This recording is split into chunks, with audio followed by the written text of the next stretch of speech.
Thank you. So I will talk about some models describing history-dependent stochastic processes. So first I will try to give you some overview what are these history-dependent stochastic processes, and then explain you a bit the results. Now, generally, in history-dependent stochastic processes, they have to do with learning behavior and history-dependent processes where you have, for instance, a walker who is walking in an unknown city. At the beginning, he will just go randomly in any possible direction because he doesn't know the city. But then, after some time, he starts knowing the streets he has already visited. So he tends to come back to the streets he already visited before. So the probability of taking a certain street will depend on the history of your previous walk. Now,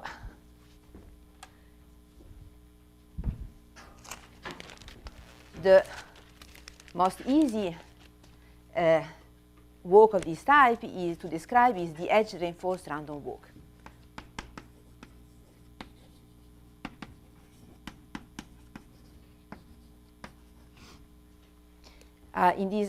So let's take a lattice, ZD. We take a process, a stochastic process,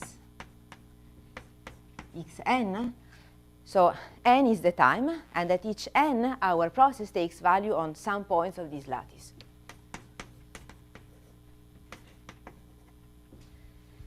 Now, the probability, if suppose that at time n, you are at a certain site y, and you know the history up to time n. Well, then the probability of jumping to a site j, in general, will depend, is a certain function that will depend on all the history behind. If it is not independent, so if I have some function I and j, which depends only on the site I and j, but not on the history, then I have a usual Markov chain.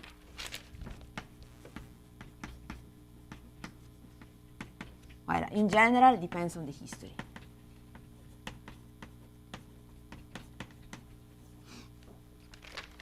The easiest possible, now you have many possible reinforcement schemes. The easiest possible scheme is the 1 times reinforced random walk. That means that at the very beginning, okay,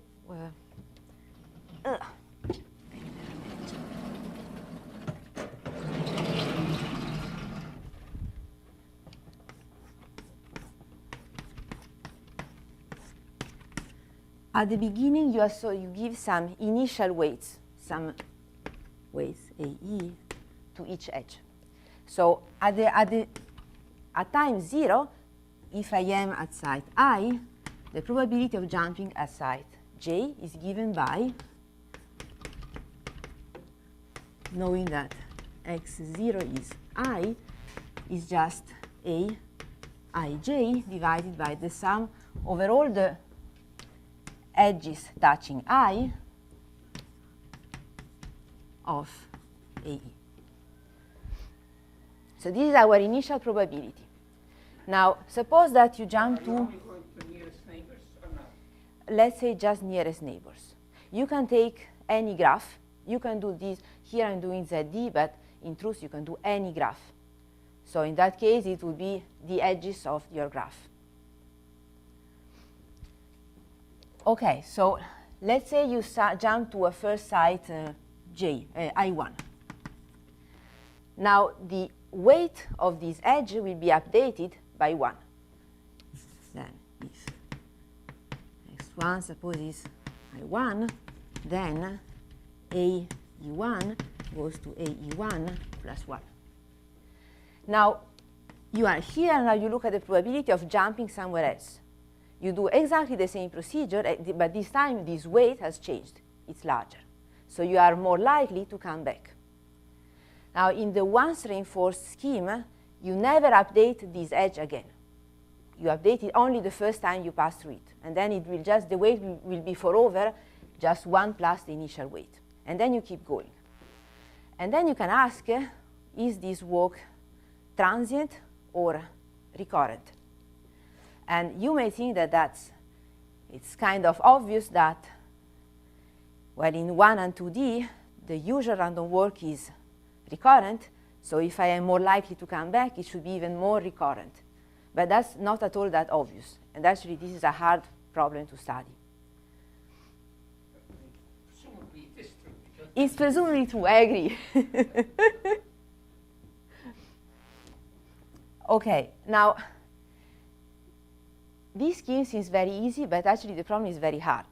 And the reason is it's because you don't have many tools to study this problem. Now, there is another reinforcement scheme which seems to be more difficult, but actually it's more easy to study. And that's the linear edge reinforced random walk. Edge. In this scheme, you update your weight each time you pass over an edge.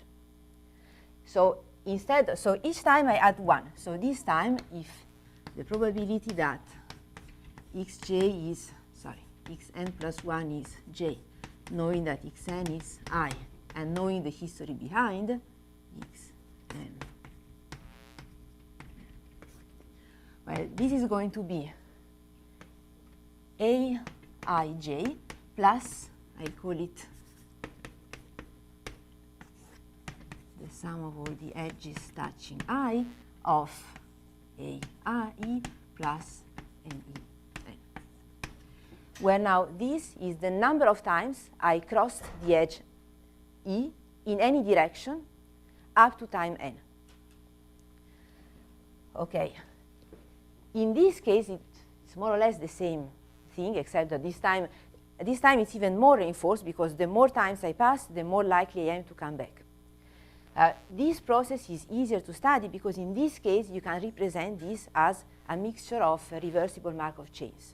And so this has a representation as a random walk in a random environment.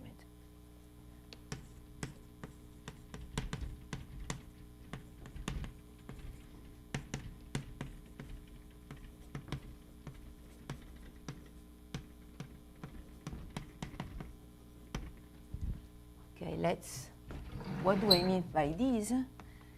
If I take the probability with the edge reinforced random walk of my x to belong to a certain set, this is, I can write it as the probability in a frozen environment, which I call x belong to A. So this is the probability when I freeze the weights on all the edges. I put a weight xe on every edge, and I just look at a Markov chain on this environment. So this is a well-defined probability, and now I average over the environment. So here I have a measure, which I call d nu, on the weights. So your random walk, edge reinforced random walk, is actually like a random walk in a random environment. And the problem is to find this measure. This is called the mixing measure.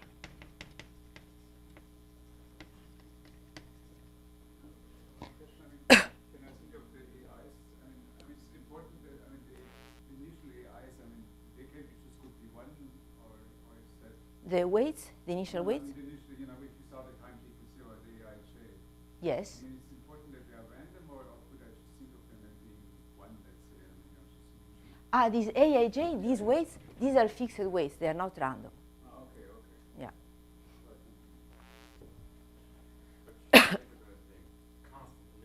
Yeah, actually, yeah, and generally you take them constant. You can consider that these AIJ are just constant. So you can put AIJ is equal to A for all I and J. So then it would really be like a usual Markov chain with identical weights. But you superscript in the interval. Here. What does that mean? I mean that I'm looking at a Markov chain with weights given by these x, and these are actually xe. So at each edge in my graph, I associate a fixed weight, a positive weight, xe positive. It's a random weight.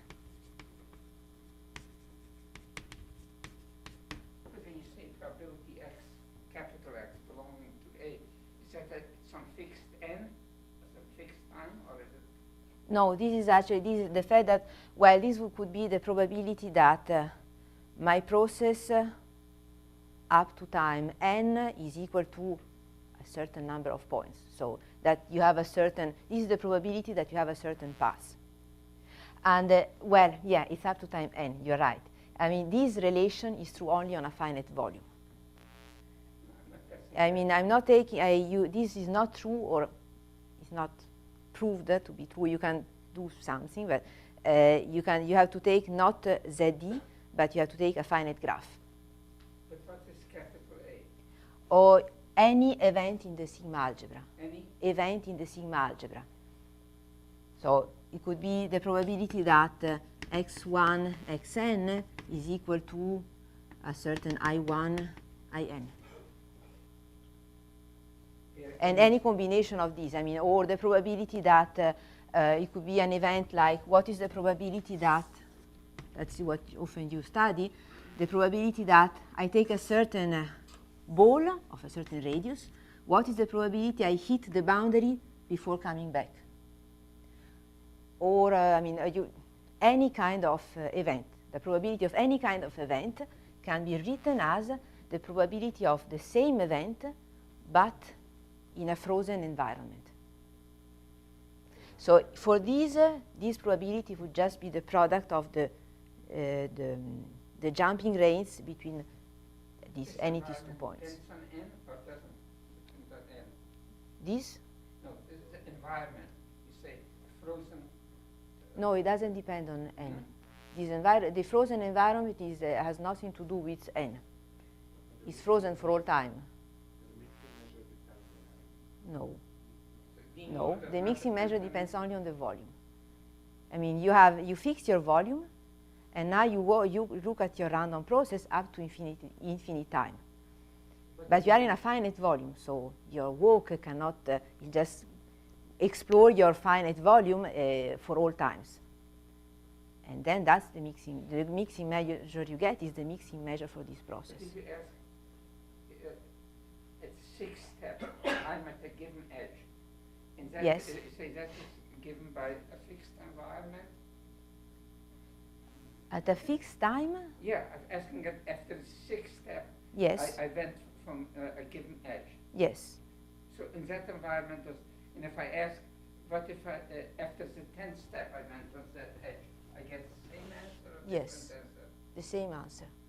Wait. No, wait. If after n step I get to a certain edge, Yeah. then I ask him what is the probability that I go now from that edge to something else. Yeah. What I'm saying that this probability does depend on the fact that on what edges I visited in the past. Here.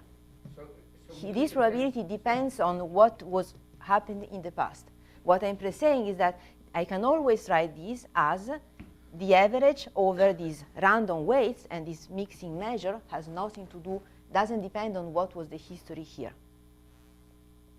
If you take 100 steps, and now I'm asking what is the probability that I jump from this point here, I can still write it like that. What will change is this, not the measure.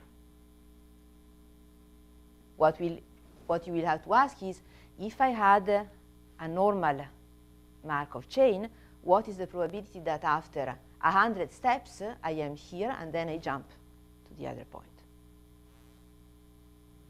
And that's this one. So this will change, the mixing measure is always the same.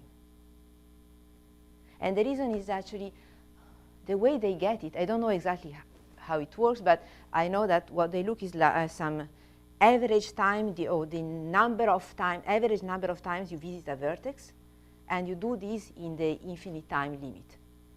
And then in this way they get some distribution on this average time, and then they show that conditionally on this distribution you can write this expression. I don't know exactly but this is true. That has nothing to do with n. Some special property of the linearity. Yes. In general, it's false, which is why the linear edge reinforced random walk is so nice. And there are a lot of people study that. It's the analog of the Di-Finetti type result, which says you may have non-independent random but that can be written as a superposition. Yeah, of independent. Property of exchangeability. Yeah. This is what's called partially exchangeable. Yeah, I think it's that, yes. And actually the reason why you can do this is because it's partially exchangeable. Because this process is partially exchangeable. But we are not supposed to understand why the linear thing is so special here. No.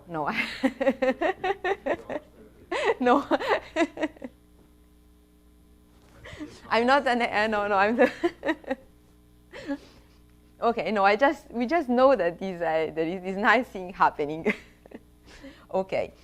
Now, once you are in this situation, the nice thing is that you can study properties about transience and the recurrence of this walk from the properties of the mixing measure. And so now you do analysis on this mixing measure. Okay, so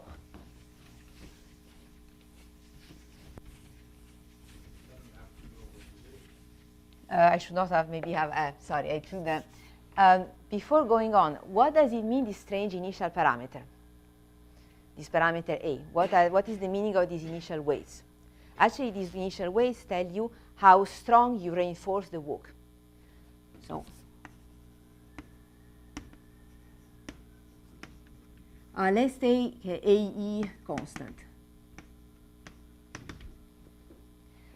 Suppose that A is small. So you have a very small initial weight. Then it means that the first time I jump from I to j, the weight here goes from A to A plus 1.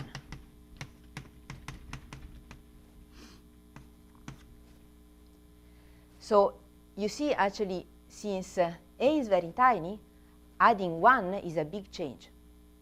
So when A is small, actually the probability changes a lot when I go over the edge. So A small means strong reinforcement. It's the opposite of the intuition. But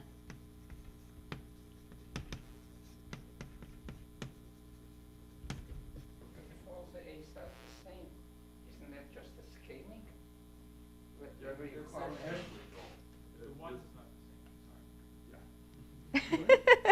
They're the same initially, and then they get updated. So this update means you get strong reinforcement.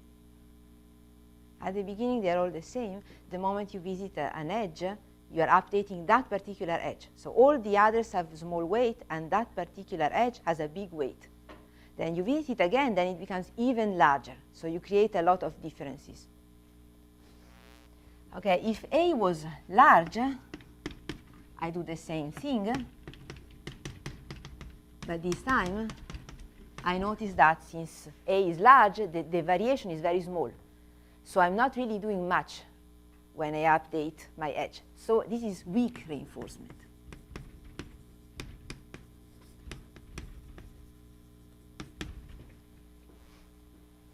Okay. Now, what did I want to say? I think that's it.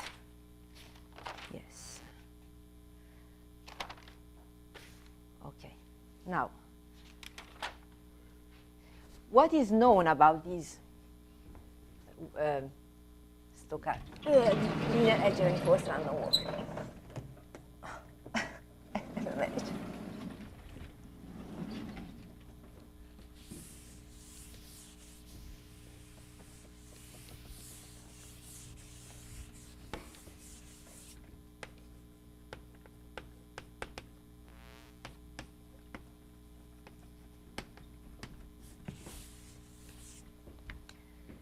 Okay, so it's known in 1D, this walk is always recurrent.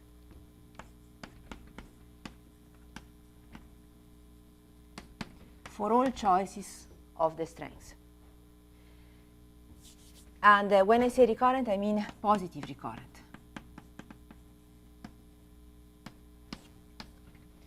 So the average time it takes to come back to the origin is finite.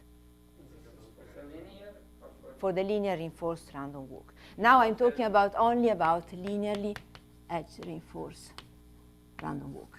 that's not how you said for the singular force. I don't think so. Not known.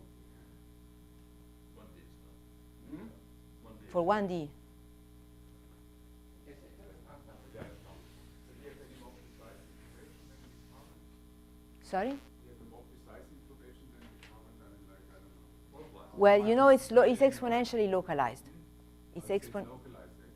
Yeah. Oh, okay. Actually, what you prove is that if you take a weight on some edge, this is my initial, let's say this is an edge next to the starting point, and they take an edge here, very far away. Then this edge tends to become 0, exponentially fast, which is saying that since this x gives you the probability of jumping through that edge, the probability is going to 0. So your walk is stuck in a region. So what the kind of results you prove is that the average of xij divided by x01 to some power decays exponentially. I with some constant. That's the okay. In 2D, A and I are nearest neighbors, so the and x was the weight in this random environment. It's this x. The walk is also X. Oops. Sorry. Little x. Oops. Oh, I could call it W maybe if it's more. Yeah, is that clear? Okay. In 2 dimensions, you have a sort of weak localization. So you can't prove positive recurrence. You prove that the weights decay, but only polynomially.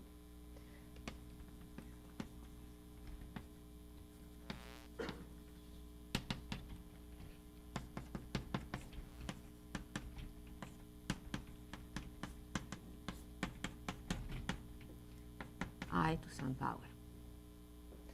And that's not enough to prove positive recurrence. But the conjecture is that it is localized. Hmm?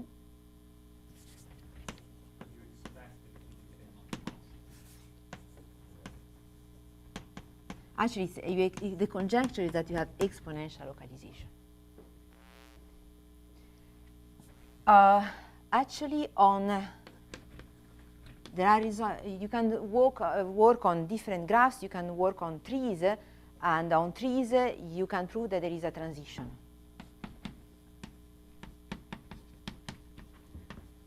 Recurrence, transience. Now, these results, most of the results were obtained initially this work was introduced and started by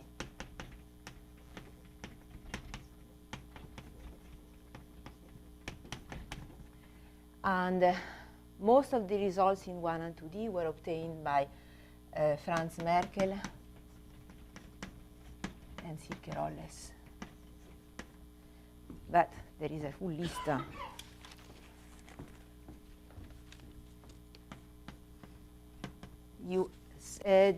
On trees, you have works and the results by Keynes and Rolles, Colle Vecchio, Mantel.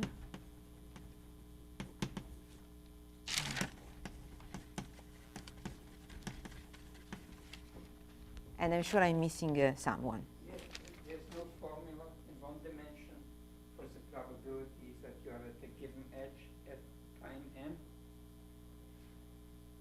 You mean other from this? No, because I mean, given the process, I mean, the question is, can you compute, in fact, more or less Exactly. explicitly what's the probability of being at a given site at time n?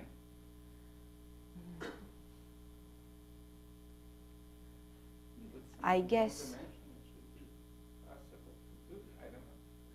Okay, I don't know. I should think about it. I don't have a quick answer.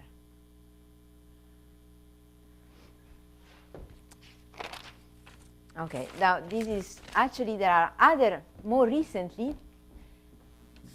it was proved that for any dimension,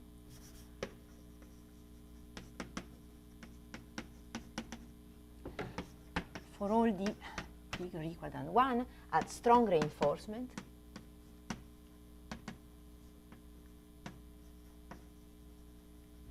you have recurrence. And this was proved by Sabot and Teres.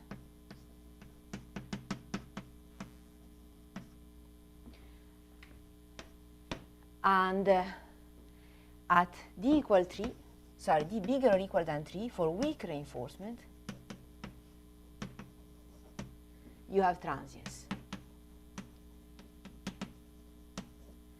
And this is something that we just finished with Christophe Sabot and Pierre Teres.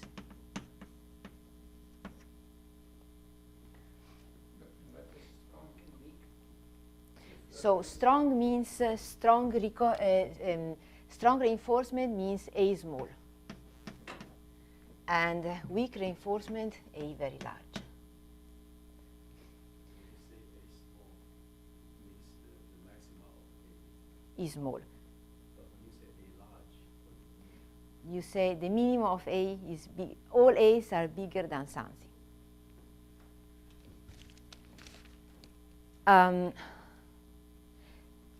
So these results were obtained using the fact that it turns out that the mixing measure for the edge-reinforced random walk is connected to a nonlinear sigma model that was introduced in the context of random matrices by Dirnbauer.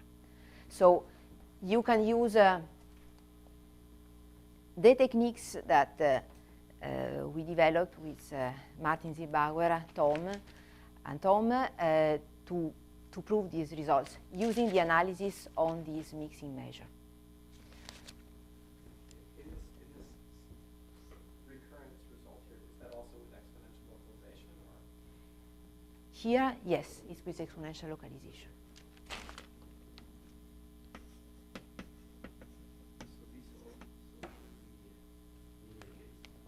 This is only for the linearly edge-reinforced random walk, not for any other scheme.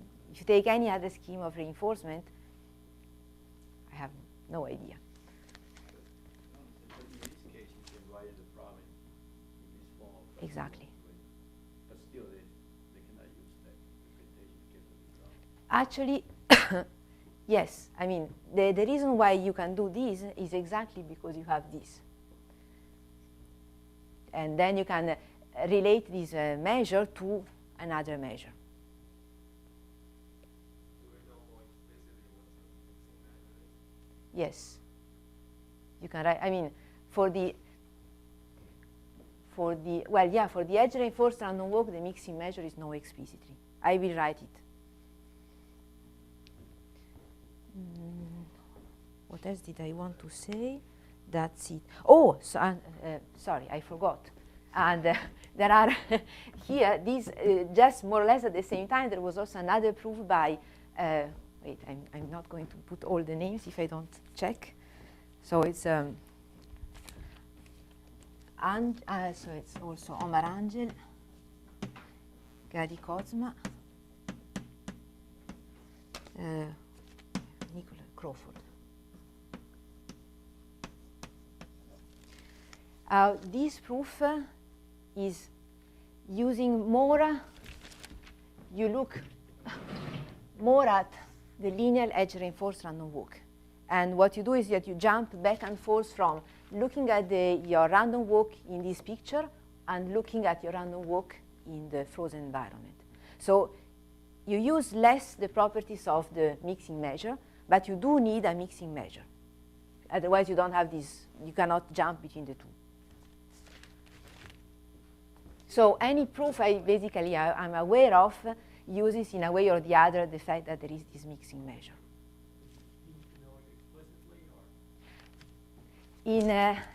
With their proof, no. In the other proofs, yes. You really need the structure. But when you say to relate this measure to other measure in your result, then you mean to relate it to the measure connected to the sigma model? Yes. And I will show you exactly how. Okay, then let's start here.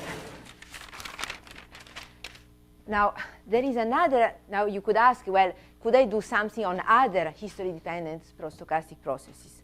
And the answer is yes, when you have a mixing, you can write it as a random walk in a random environment.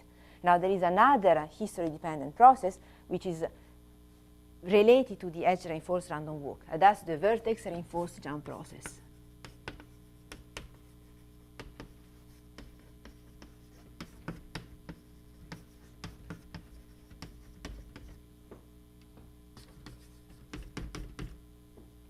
This is a continuous time model. It's a continuous stochastic process. I call it YT. Again, taking values on ZD. And this time, what you do is that your walker, let's say, jumps to a certain point, J, then it will stay there for some time, and then at a certain point, it will jump to some other place. And the jump rate, so the, sorry, I have to take. Yes. Or you take any graph with other edges. Yes, just on edges. So if you know that you know y, t up to time t bar, and at time t bar you are at I. Then you jump from I to j with rate, which is given by a certain initial rate, which I call beta ij. This is a constant fixed number. But now, if I had only this would be again a Markov process. But now I reinforce, I am more likely to jump to sites I have already visited in the past. And the reinforcement scheme is proportional to the time I spent in these sites. So here I have to add the local time of at t bar. Well, this is the time spent at j up to time t bar. So if I already spent a lot of time in a certain site, I am more likely to jump back to it. Okay, once again, you can take, let's take all the beta constant.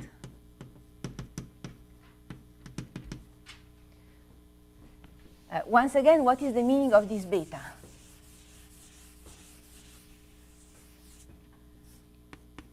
Suppose your beta is small. So at the beginning, the rate of jump is small. So it takes time before you decide to jump.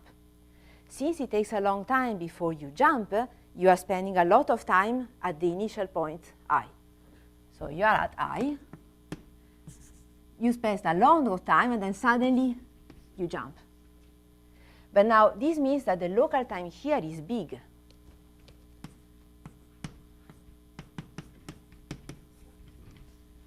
So once you are here, you are more likely to jump back because the weight here has become much larger.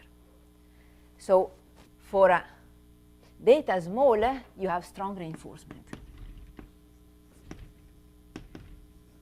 Exactly as before, for eta small, you had a strong reinforcement.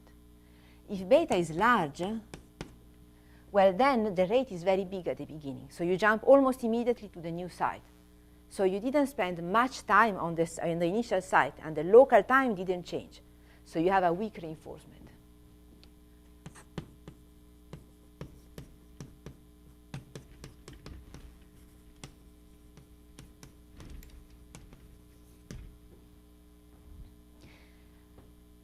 Okay, now you can relate this model to the linear edge-reinforced random walk. And that was proved by Sabot and Tares.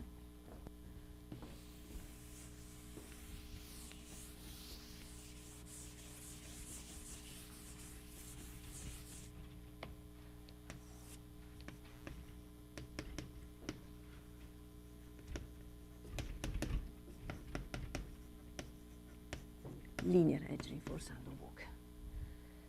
So actually, this model can also be written as a mixture of reversible Markov chains. So more precisely, this is a continuous time process, and I want to relate it to a discrete time process. So first, I transform this in a discrete time process. So I take the discrete process time, which is y tilde n, and y tilde n is the process where I just select the position of my walk just before the jump. So y tilde n is equal to y t n, where this is the time before the nth jump.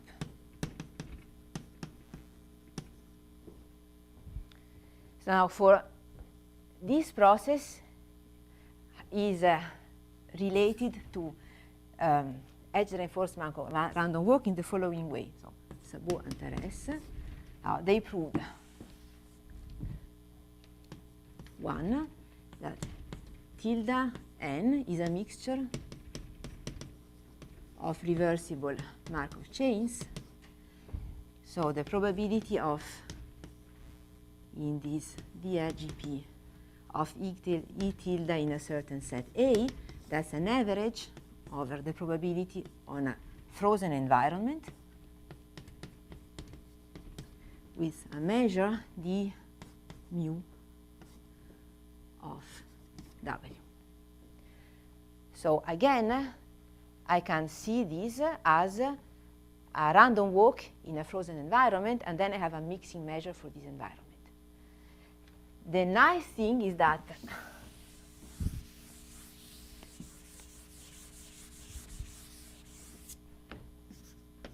Wij can be written in the following way.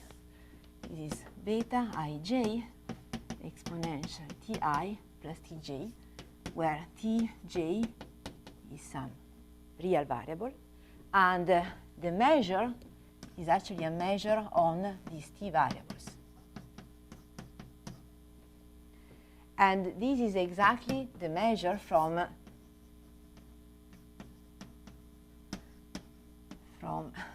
a non-linear sigma model.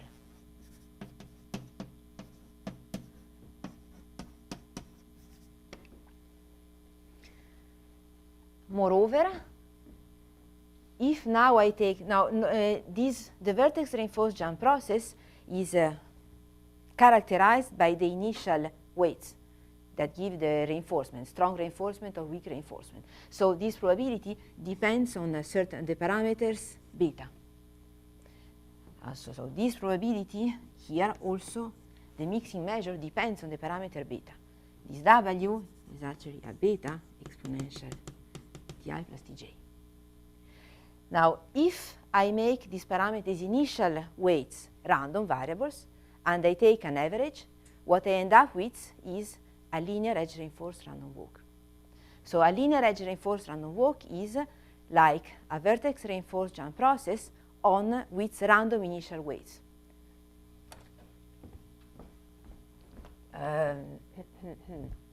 Okay, I write here.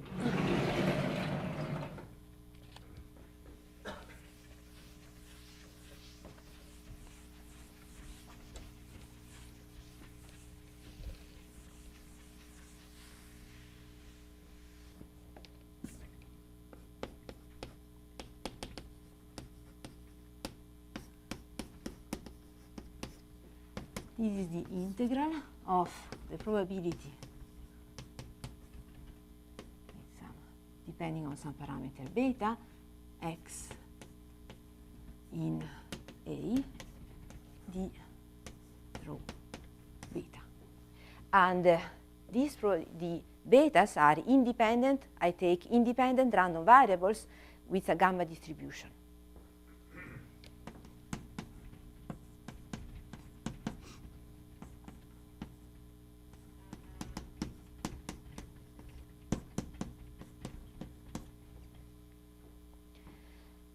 Now you see that the parameter A that enters in the distribution, the gamma distribution, that's exactly the parameter A for the edge-reinforced random walk. Now, so if I write, now I can write this. This is a mixture of Markov chains, so this is an integral over Pw x in A of d mu beta t d rho of beta. So I just recover that the linear edge-reinforced random walk is a mixture of Markov chains, and except that now I have an alternative representation of the mixing measure. So this is not the usual mixing measure that was found when by Coppersmith and Diaconis, but if you do a change of coordinates, you write wij, this is this beta ij exponential ti plus tj. This is your new variable, xij. You recover exactly the measure which is known. Okay. Now, using this relation, you can prove results on the vertex reinforced jump process too. So what is known, results. In d equal 1, the vertex reinforced jump process is exponentially localized for any value of beta. In d bigger than 1, it's exponentially localized for a strong reinforcement. That is beta small. For d equal 3, it's recurrent for weak reinforcement. That's beta large. All these results were proved by Sabot and Teres, and well, these are direct consequences of the results we have on this mixing measure. So you apply directly we studied this mixing measure d mu beta in the context of random matrices, and we were trying there to prove some delocalization result. And the results we proved, you can apply them directly to prove localization and transience and recurrence. Sorry. Transience and recurrence for the vertex reinforced jump process. So it's recurrent in 3 dimensions at weak reinforcement? Sorry, transient. Sorry, I'm strong. Thank you. No, that would be surprising. Thank you. Sorry. Yeah. So, what is still open? Well, the problem is in both cases for linear edge reinforced random walk and vertex reinforced random process, you have no idea what is the intermediate situation. If you don't have your reinforcement is not strong and is not weak, what does it have? What do you have? Well, in 1 and 2D, you expect localization in every case. in 3 dimensions, there is a transition. So you should study what happens in the middle. What kind of transition do you have?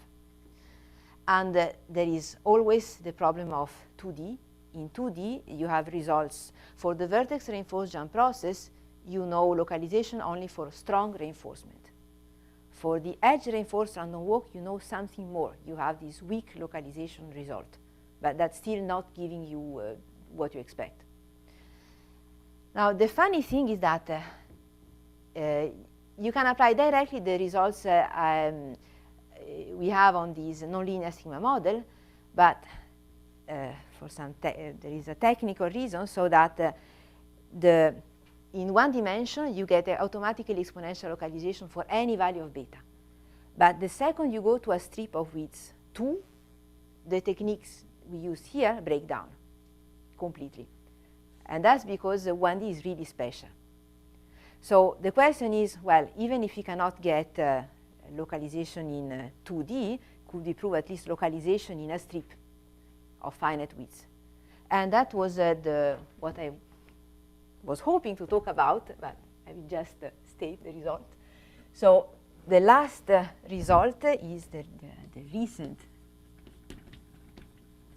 result is that in a strip you have exponential localization for any value of beta. And this is a result with a joint work with Franz Merkl and Silke Rolles.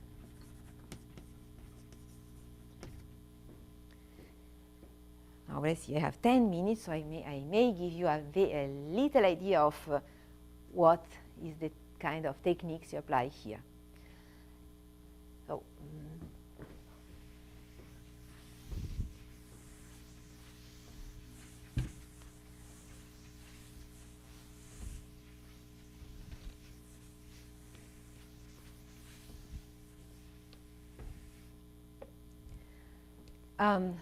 So all the results that use the relation with this nonlinear sigma model, they use bounds based on the symmetries of the measure d mu. But most of the results obtained by before this relation was discovered, mostly the results by Rolles and Merkl, they use another approach, and that's a kind of Mermin-Wagner type approach. So it's a deformation on measures.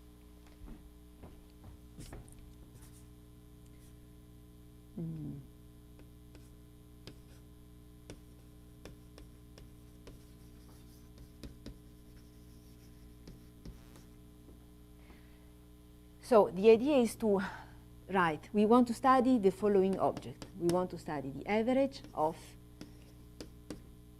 the weight. Well, I will start slowly. This is the weight at point at a certain edge very far away, and I want to compare it with the edge touching the origin to a certain power, 1/4. Now, in the case of the edge reinforced random walk, the vertex reinforced jump process, now I'm mixing up myself, the weight of the frozen environment is given by beta exponential Ti plus Tj. So you can reduce yourself to study just the average of exponential T at a certain point very far away minus T at the point at the origin divided by 2. If you can prove that this decays exponentially with the distance, you can prove results on these, and then you can prove exponential localization.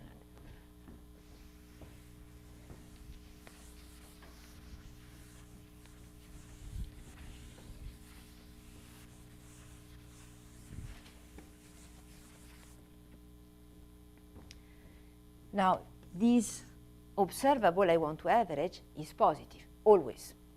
So I can eat it and include it in my probability measure.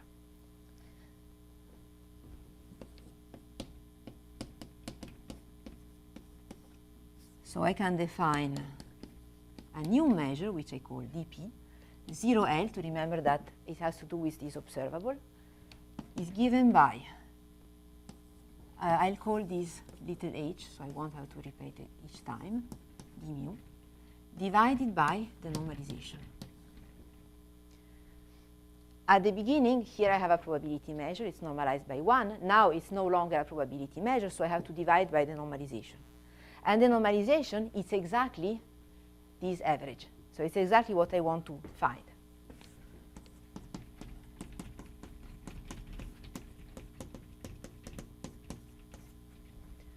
So the problem of proving that this expression decays exponentially fast, well, can be transformed in a problem of studying the log of the normalization factor for this new measure. So if we prove that this log is negative, this will give us the exponential decay.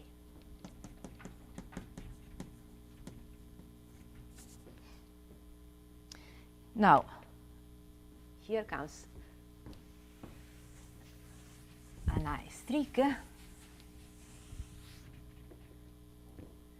We can bound this expression by the average over any probability measure of h. H is this TL minus T0 is our the log of our observable plus the average over some probability measure of log dp0L, where here I have the Radon-Nikodym derivative of this measure, and this is going to be true for any reasonably nice probability measure P. So it has to be absolutely continuous with respect to P0L. These expressions have to be finite, and so on. Now,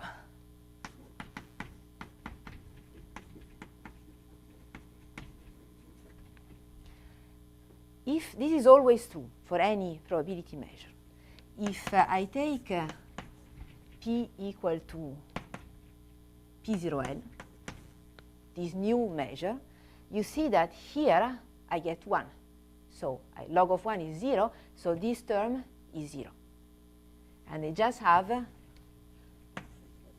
log Z0L is bounded by the average P0L of H plus 0. If I take P equal to the initial measure mu, you replace it here, you find an equality.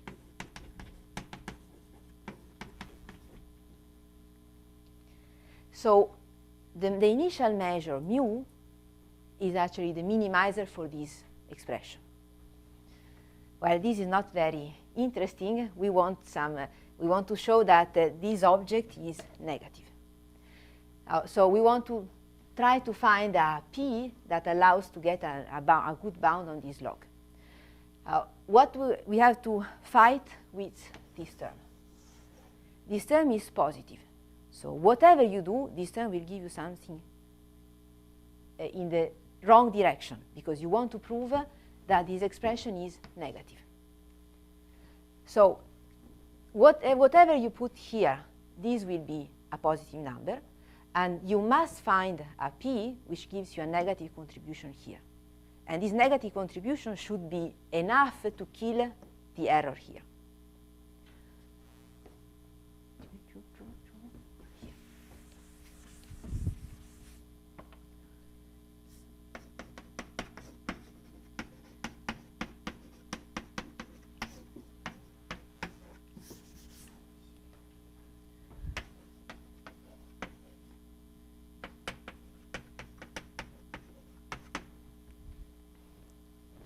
So the goal will be to find a measure P. I should see. Find a measure P such that, well, you want to make this expression as small as possible. So you want to, this is like an entropy factor you have to pay. and you want to make the price you pay as small as possible. So you want to minimize the error, which is this exponential of the log.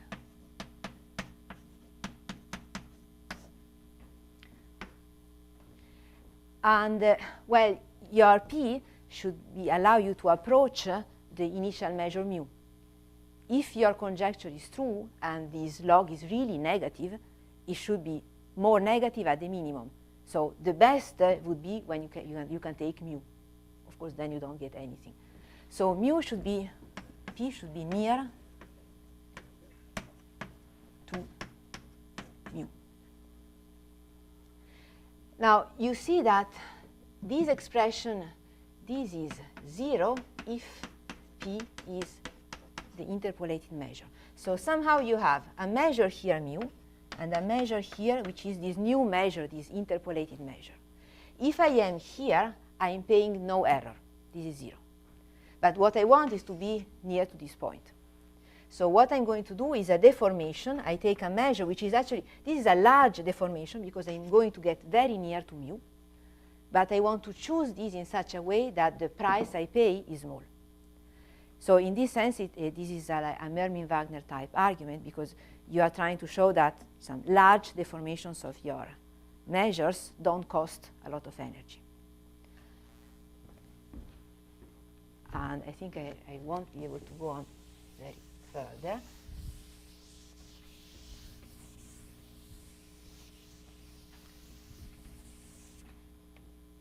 Well, maybe all I can say just before stopping is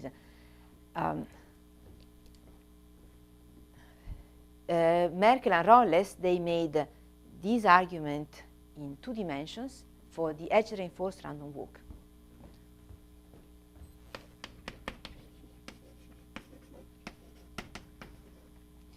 You can use this deformation of measures, and they managed to find a deformation that really gives you the decay, but what you obtain is that you prove that log of Z0L is smaller than log of L, minus log L with some parameter. And the reason they can make this work is because when you estimate the error term, what you end up estimating is some bounded expression. Well, the error term is easy to bound. It's not completely true. Now, you could try to repeat the same strategy for the vertex reinforced jump process. And the problem is that in the case of the vertex reinforced jump process, the error term is not bounded, not in a nice way uniform in the volume. So for the